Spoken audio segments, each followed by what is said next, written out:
मैंने कहा तुम एक दूसरे को मदद के पुकारोगे, कोई तुम्हारी मदद को नहीं आएगा, तुम्हारी सारी कौम फट जाएगी। तुम मजालिम करोगे एक दूसरे पर, कोई नहीं तुम्हारी सुनेगा। और तुम समझते हो कि तुम्हारे ये जराइम बगैर सजा के चले जाएंगे, हो ही नहीं सकता ये। वो किसी ने वो दोबारा खुदा सुन के मुझे कहा कि वो हैरान रह गया है।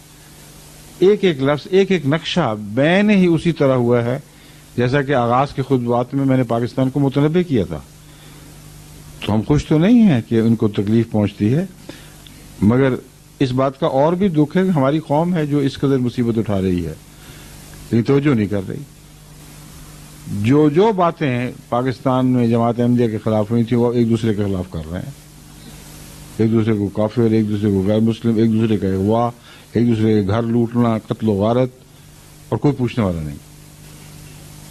तो ये देखें, खुदा दिखाई दे रहा है काम करता हुआ। जहां खुदा से